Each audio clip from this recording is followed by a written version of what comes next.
Assalamualaikum warahmatullahi wabarakatuh. Alhamdulillah wa syukrulillah wa la hawla wa la quwata illa billah. Ketua Masjid Al-Hilal Bapak Faqih yang sama-sama kita hormati, Bapak Haji Ahmad Sofyan, Bapak Haji Bukhari, Bapak Salim, Bapak Ardono, dan seluruh bapak-bapak yang hadir. Ada Bapak Haji Miswar juga di sini, Bapak Yakub,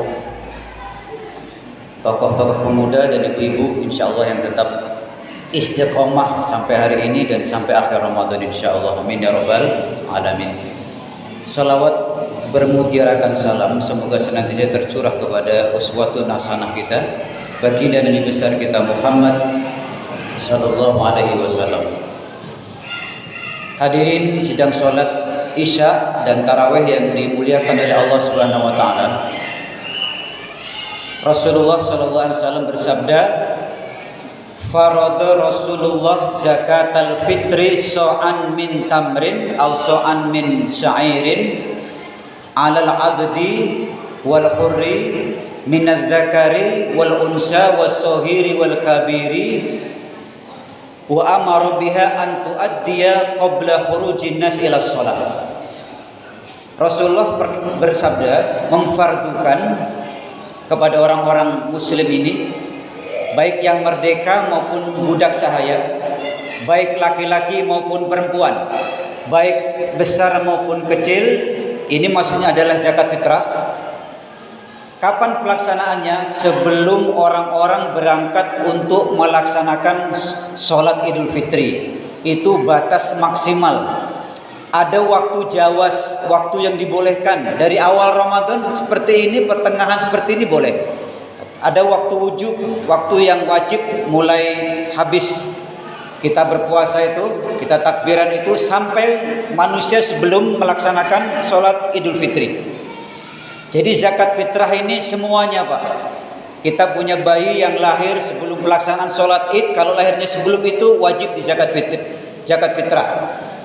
Kita punya anggota anak buah, memang bila memang kita mampu, itu tugas kita.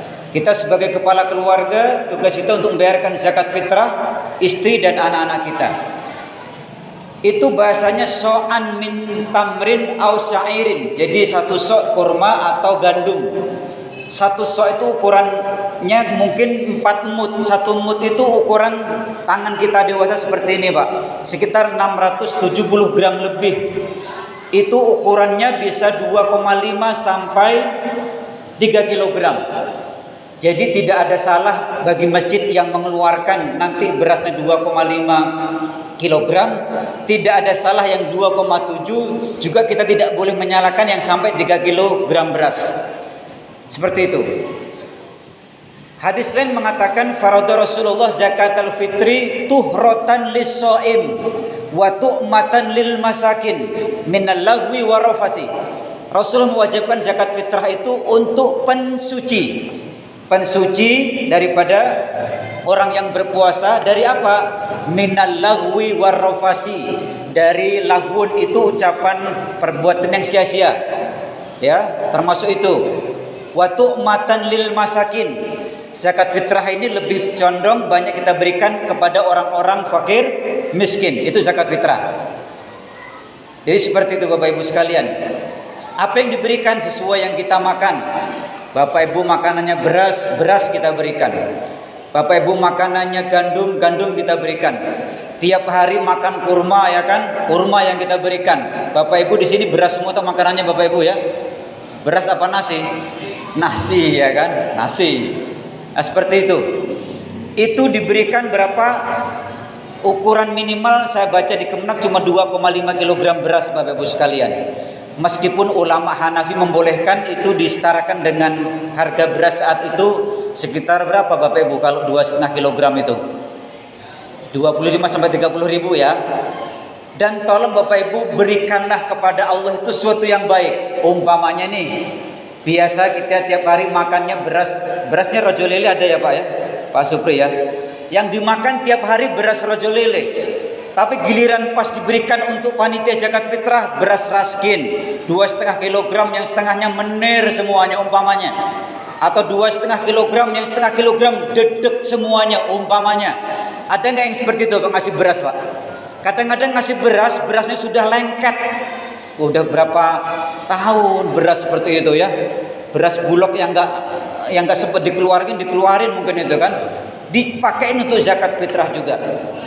Padahal Allah Subhanahu wa taala berfirman Al-Baqarah 267, ya ayyuhalladzina amanu anfiqu min thayyibati ma kasabtum. Nafkahkanlah sesuatu yang baik yang Allah karuniakan kepadamu. Wa mimma akhrajna lakum minal ardi, dan apa-apa yang tumbuh di muka bumi ini. Wala tayammamul khabisa minhu tunfikun walastum biakhidih, kata Allah itu. Jangan kamu mengambil yang buruk-buruk dan kamu nafkahkan, padahal kamu itu sambil memicingkan mata itu, tidak mau mengambil itu. Itu sindiran Allah dalam surah Al-Baqarah 267. Jadi zakat fitrah itu zakat berkenaan dengan zakat kita Ramadan, zakat badan ini Pak. Tujuannya Pak mensucikan puasa kita, kemudian untuk juga memberikan makanan kepada fakir miskin. Itu zakat fitrah. Itu adanya di bulan Ramadan, dan insya Allah kita semuanya sanggup untuk membayar zakat fitrah itu. Ya. Nah, bagaimana dengan zakat mal itu Bapak Ibu sekalian? Zakat ini adalah ibadah maliyah ijtimaiyah yang posisinya sangat penting dalam Islam ini. Punya peran strategis dalam pembangunan ekonomi dan kesejahteraan umat sosial ini, zakat mal ini. Zakat itu rukun Islam yang keberapa Bapak Ibu? Masih ingat enggak coba? Rukun Islam yang pertama apa Ibu-ibu? Syahadat. Yang kedua salat. Yang ketiga zakat. Karena ada Bapak Ibu sekalian, guru TK ini pernah ngasih pelajaran nyanyi. Itu ya kita benarkan. Yang ketiga itu bayar berpuasa dulu, yang keempat baru bayar zakat. Padahal secara urutan itu bayar zakat itu adalah yang ketiga. Bunyal Islamu ala khamsin. Pertama syahadati alla ilaha illallah wa anna Muhammadar Rasulullah. Pertama syahadat, kedua wa iqamis shalah wa itaiz zakat. Zakat ternyata dia rukun Islam yang ketiga. Baru wa shaum Ramadan, baru wa hajjil baiti man istata'a ilaihi sabila. Nah seperti itu. Kan pernah dengar enggak Pak lagunya gini? Katakan rukun Islam yang pertama syahadat, itu kan pernah dengar kan? Anak-anak TK ini, katakan rukun Islam yang kedua sholat. Jadi waktu itu pernah lagunya gini, ketiga berpuasa, keempat bayar zakat, kelima naik haji pakai pesawat, bus. Nah gitu Pak lagunya itu. Itu buat anak TK, tak apa-apa Pak ya. Tapi urutannya itu tidak benar. Urutannya yang benar adalah ketiga bayar zakat, keempat berpuasa. Ah begitu urutannya. Nah, Allah mensejajarkan ini Pak, zakat, sholat dengan zakat ini ada 27 ayat dalam Al-Quran. Satu diantaranya Al-Baqarah 43, wa aqimis sholah wa atuz zakah. Jadi ada 27 ayat, berarti posisi sangat penting. Siapa yang mengingkari zakat berarti dia bagian orang-orang yang merontokkan agama Islam ini. Nah, apa persyaratan objek zakat itu? Pertama nih Pak, harta yang didapat itu dengan cara yang baik dan halal. Penghasilan yang halal. Punya penghasilan umpamanya jualan togel, hasilnya ratusan juta Bapak Ibu sekalian. Itu berarti penghasilan yang tidak baik dan halal. Ya enggak? Tiap hari kerjaannya main leng. Ya kan, untungnya sampai ratusan juta, itu juga tidak masuk perkara yang diboleh dizakati. Karena zakat itu harus usaha yang baik dan halal. Atau nyewain tempat, taunya tempat itu untuk klub malam, hasilnya lumayan kan, itu juga sesuatu yang haram itu. Atau nyewain tempat, dia memang tidak mendapatkan keuntungan, tapi tempatnya ternyata digunakan untuk jual susu wedus Pak. Apa Pak Ustaz susu wedus? Tua Pak. Nah itu dia. Itu juga termasuk, ya kan? Atau kerjaannya taruhan, setiap ada lomba-lomba taruhan, uangnya banyak, ya kan? Digunakan untuk, itu tidak masuk. Pertama yang kita berikan adalah sesuatu yang halalan thayyibah.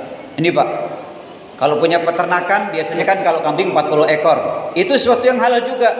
Punya peternakan tuyul umpamanya kan, nah ini nggak wajib zakat. Punya peternakan babi ngepet umpamanya kan, nah ini juga nggak wajib.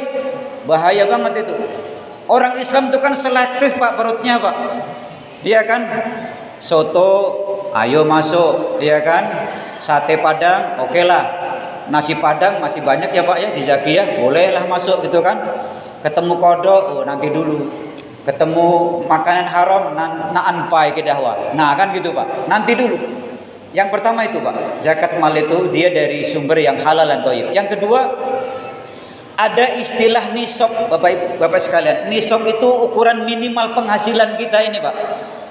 Itu ulama mengatakan setidaknya punya penghasilan sebesar 85 gram emas.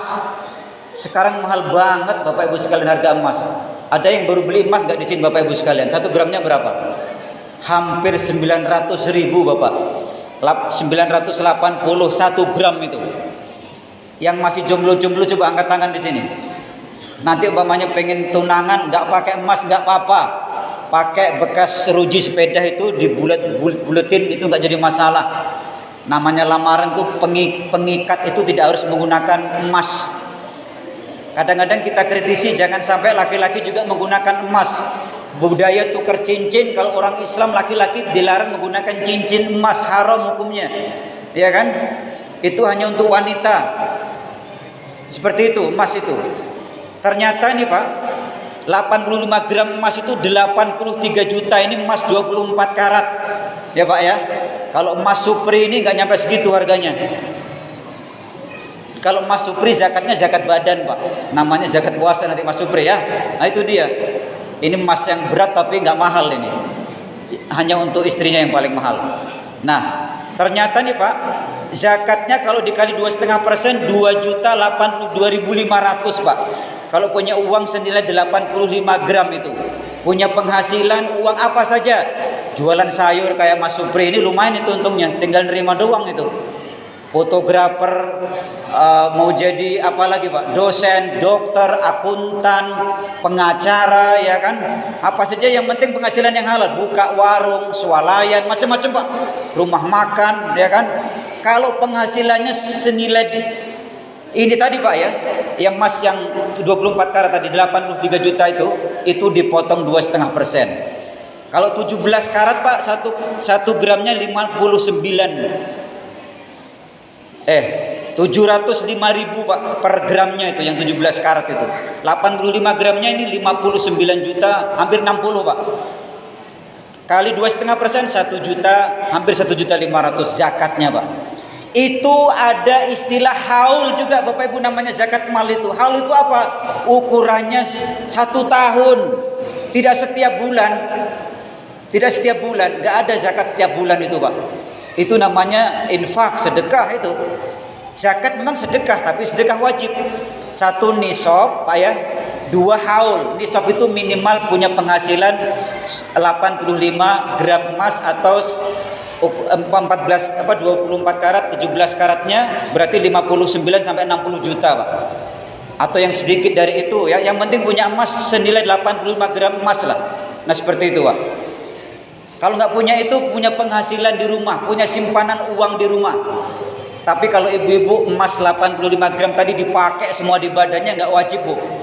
Tangan kanan pakai, tangan kiri pakai. Kuping kanan, kuping kiri, kaki kanan, kaki kiri. Bila perlu jarinya ini dipakein semuanya Pak. Tuku kangkung 2.000. Kangkungnya ini berapa ini Bu? Mbok D, Masya Allah. Terus pamer namanya ini Pak ya. Itu nggak wajib zakat kalau dipakai. Ya.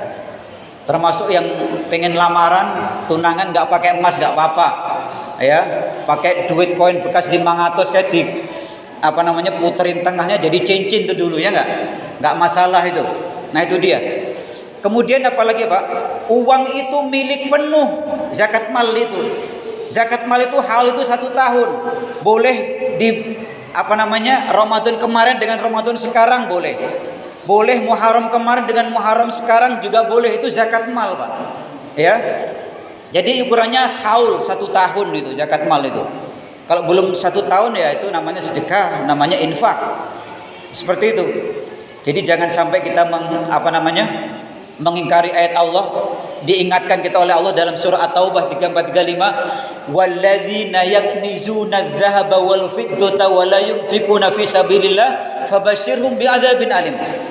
Kasih tahu orang-orang yang nimbun emas dan perak dan tidak menafkahkan, mengeluarkan zakatnya itu, maka kasih kabar dengan azab yang pedih. Disebutkan di situ, yauma yuhma fi 'alaiha fi nari jahannam. Pada hari itu emas perak itu akan dipanaskan oleh Allah. Fatukwa biha jibahuhum, dahi muka mereka akan disetrika dengan uang yang disimpan dulu itu. Wajunubuhum, itu berarti lambung mereka, Pak. Kemudian wazuhurhum dhahrun, itu punggung mereka. Hadza ma kanastum li anfusikum, inilah yang kamu simpan dahulu.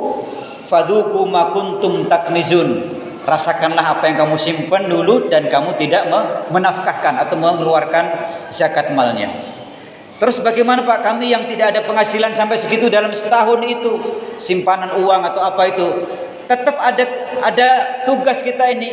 Kata Rasulullah, inna fil mali la haqqan siwaz zakah. Sesungguhnya dalam diri seorang muslim itu ada hak lain selain zakat. Namanya infak, namanya sedekah. Kayak ini Pak ya, ada kotak keliling, itu namanya infak, sedekah. Masih banyak Pak. Bahkan sedekah ini itu lebih luas sekali ya Pak ya. Sedekah itu lebih luas kaitannya itu kalau masalah sedekah itu. Jadi jangan sampai kita mengingkari firman Allah Subhanahu wa taala ini. Apabila kita tidak ingin diazab oleh Allah Subhanahu wa taala, tugasnya keluarkan penghasilan kita selama setahun, dihitung sendiri Pak. Caranya Pak, caranya hitung aja sendiri nih. Penghasilan saya dalam setahun ini seberapa? Itu sudah dipotong ya Pak ya. Dipotong untuk biaya anak, dipotong untuk makan-makan, maksudnya kebutuhan makan tiap hari, dipotong untuk mungkin bayar listrik. Kok masih ada uang tadi itu Pak ya, senilai sekitar 60 sampai 80 juta tadi. Oh berarti tinggal kali 2,5%, hasilnya itulah zakat mal kita Pak. Diberikan kepada fuqara, kepada masakin, fisabilillah, kan banyak Pak ya, ghorimin dan sebagainya, orang-orang yang berjuang di jalan Allah, orang-orang yang bangun tempat untuk mu'alaf dan sebagainya. Itu kaitannya banyak sekali. Jadi kita sebentar lagi sudah mengakhiri Ramadan Pak. Jangan lupa nanti kita bayar zakat mal yang sudah mampu. Yang belum mampu berarti zakat fitrah Pak. Cuma 2,5 kilogram beras. Imam Hanafi memberikan kebijaksanaan boleh dibayarkan dengan senilai uang Bapak Ibu sekalian. Karena kalau semua ngasih beras nanti bingung dia mau beli lauk di Zaki kayak mana, kan gitu ya Pak ya. Nah itu maksudnya seperti itu. Meskipun Pak ada ulama yang menentang, namanya tu'matan lil masakin, itu ya makanan yang mengenyangkan. Tapi itu kan bisa dikaitkan dengan ya uang itu nanti bisa dibelikan makanan lauknya gitu loh. Rendang sekarang berapa Pak? Rendang di Peri itu 25.000 sampai 30.000 sekarang Pak. Di Zaki sini berapa Pak? Bapak-bapak kan sering belanja ini Pak. Apa Pak Supri ya? 24 ya. Berarti lebih murah di sini Pak ya. Iya. Kan sudah lumayan Pak itu kan. Artinya uang itu bisa diberikan untuk makanan juga, intinya seperti itu. Dan itu fleksibel. Dan itu saja Bapak Ibu sekalian yang bisa kami sampaikan berkenaan dengan kultum Ramadan pada malam hari ini. Dan ini adalah kultum kami yang terakhir Bapak Ibu sekalian.